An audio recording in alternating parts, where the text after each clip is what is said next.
উদ্বাস্তু সমাজের মানুষদের নাগরিকত্ব প্রদানের জন্য নিঃশুল্কভাবে ফর্ম ফিল আপ করা হচ্ছে। সাংবাদিক বৈঠক করে এমনটাই জানালেন অল ইন্ডিয়া মতুয়া মহাসংঘের আহ্বায়ক বাবুলাল বালা। মঙ্গলবার রায়গঞ্জে নিজের কার্যালয়ে সাংবাদিক বৈঠক করেন তিনি বলেন, দেশভাগের পর লক্ষ লক্ষ মানুষ ধর্মীয় কারণে অত্যাচারিত হয়ে ভারতে আশ্রয় নিয়েছেন, কিন্তু বহু মানুষ যারা ওপারে থেকে গিয়েছিলেন, পাকিস্তানে যারা সংখ্যালঘু মানুষ ছিলেন, তাদের জন্য ভারত সরকারের প্রতিশ্রুতি ছিল তারা যখনই ভারতে আসবেন তাদের দায়িত্ব গ্রহণ করবে ভারত সরকার। কিন্তু দেশের প্রথম সংবিধান গৃহীত হওয়ার পর এদের নাগরিকত্ব প্রশ্নের মুখে পড়ে যায়। সেই সমস্ত মানুষদের নাগরিকত্ব দেওয়ার মোদী সরকার নতুন আইন লাগু করে। সেই আইনের মাধ্যমে উদ্বাস্তুদের কিভাবে নাগরিকত্ব প্রদান করা হবে এই ব্যাপারে তাদের নিঃশুল্কভাবে ফর্ম ফিল আপ করে দিচ্ছেন অল ইন্ডিয়া মতুয়া মহাসংঘের আহ্বায়ক বাবুলাল বালা। বিভিন্ন জায়গায় যখন টাকার বিনিময়ে ফর্ম ফিল আপে অভিযোগ করা হচ্ছে, তখন তা পুরোপুরি নস্যাৎ করলেন তিনি।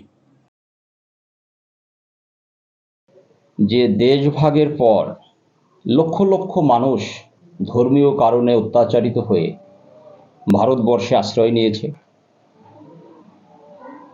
তৎকালীন দেশভাগের সময়কার যে সরকার ছিল, কংগ্রেসের সরকার, তাদের প্রতিশ্রুতি ছিল জাতীয় প্রতিশ্রুতি। জাতির পিতা, দেশের প্রথম প্রধানমন্ত্রী, দেশের প্রথম রাষ্ট্রপতি, স্বরাষ্ট্রমন্ত্রী, বলা যেতে পারে তৎকালীন মন্ত্রিসভার ভারতবর্ষের একটা প্রতিশ্রুতি ছিল। এই যে দ্বিজাতি তত্ত্বের ভিত্তিতে দেশটা ভাগ হলো, পাকিস্তানে যে ধর্মীয় সংখ্যালঘুতা হিন্দু, বৌদ্ধ, শিখ, জৈন যারা থেকে গেলেন, তারা যদি ওখানে থাকতে না পারেন, যেদিন ভারতবর্ষে আসবেন সেদিন থেকেই তাদের দায়িত্ব ভারত সরকার গ্রহণ করবে। কিন্তু আমরা দুর্ভাগ্যের সঙ্গে লক্ষ্য করেছি, দেশের যখন প্রথম সংবিধান গৃহীত হয়, আমাদের উদ্বাস্তু সমাজের দায়িত্ব গ্রহণ করা তো দূরের কথা, এদের নাগরিকত্বটাও প্রশ্নের মুখে ফেলে দেওয়া হয়। বর্তমান কেন্দ্রীয় সরকার মোদীজির নেতৃত্বে 11ই মার্চ 2024 সালে এই আইনটি লাগু করে। এই আইনটি যখন উদ্বাস্তু সমাজের জন্য করেছে, আমি নিজে একজন উদ্বাস্তু সমাজের মানুষ হিসাবে, এবং আমি আমার টিম এখানে যারা দেখতে পাচ্ছেন, আমরা সবাই দিন রাত এক করে চেষ্টা করেছি এই নাগরিকত্বহীন যে মানুষগুলো, তাদেরকে নাগরিকত্ব দেওয়ার যে আইন মোদীজি করেছে, তার সুযোগ গ্রহণ করে এরা যাতে নাগরিক হিসাবে সম্মানের সঙ্গে ভারতবর্ষে বাঁচতে পারে তার ব্যবস্থা করা। আপনাদের অবগতির জন্য জানাই, আপনারা চাইলে ডকুমেন্টারি দেখাতে পারি, এই নাগরিকত্বের ফর্ম ফিল আপ করবার জন্য যে কতগুলো প্রক্রিয়া দরকার, তার মধ্যে একটা হচ্ছে আপনি যে হিন্দু, শিখ, বৌদ্ধ, জৈন, পার্সি, খ্রিস্টান, তার একটা প্রমাণ দিতে হয়, একটা সার্টিফিকেট লাগে। সেই সার্টিফিকেট আমি নিজে উত্তরবঙ্গ মতুয়া সংঘ চ্যারিটেবল ট্রাস্টের পক্ষ থেকে দিয়ে থাকি। প্রশ্ন হলো এই যে এই কাজটা আমি করছি সম্পূর্ণভাবে নিঃশুল্ক, বিনা পয়সাতে। এটা বলতে আমার ভালো লাগছে না যদিও, কিন্তু বলতে বাধ্য হচ্ছি, এবং এই উদ্বাস্তু সমাজের মানুষের স্বার্থে।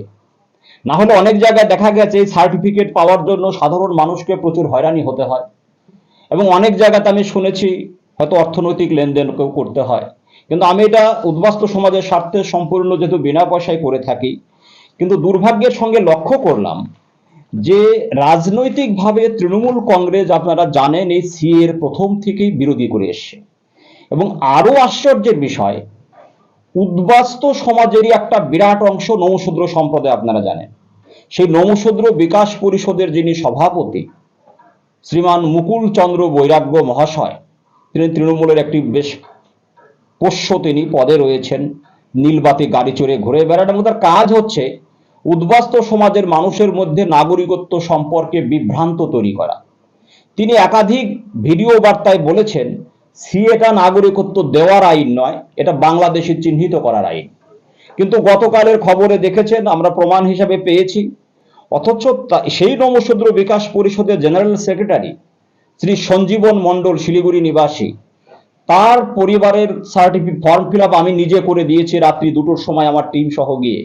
তারা সার্টিফিকেট পেয়ে তিনি সমাজ মাধ্যমে আমাকে ধন্যবাদ জানিয়েছেন।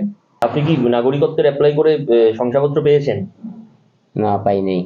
অ্যাপ্লাই করেছেন নাগরিকত্বে? হ্যাঁ, এখনো শংসাপত্র পাননি? না। অ্যাপ্লাই করতে কি কোনো টাকা পয়সা লেগেছে? না না না, কোনোদিনও টাকা পয়সা নেয় নাই। আর আমার জন্য খুব উনি করেছে, কারোর টাকা পয়সা নেয় নাই। ধর্মীয় শংসাপত্র পেয়েছেন? হ্যাঁ। সেটার জন্য কি কোনো টাকা পয়সা লেগেছে? না না না না না, কিচ্ছু নেয় নেই।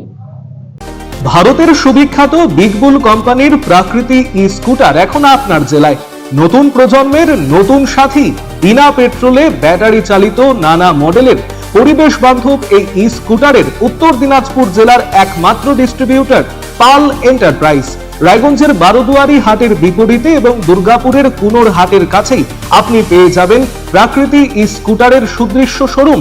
এছাড়াও রায়গঞ্জের এফসিআই মোড় ও উদয়পুরেও রয়েছে আরো দুটি আউটলেট।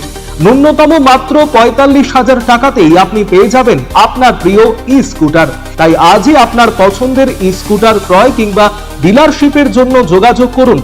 কলকাতার RGM Ayurvedic medical college and হাসপাতালের medical officer doctor Somnath Dutta এখন নিয়মিত রোগী দেখছেন রবিবার, সোমবার এবং মঙ্গলবার।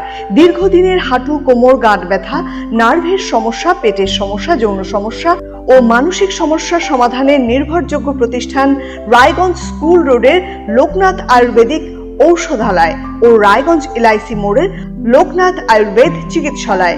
এখানে স্বর্ণপ্রাশন, কাপিং থেরাপি, লিচ থেরাপি ও পঞ্চকর্মার মাধ্যমে চিকিৎসা করা হয়। তাই নাম লেখাতে আজই যোগাযোগ করুন 9434966017 এবং 9153958198।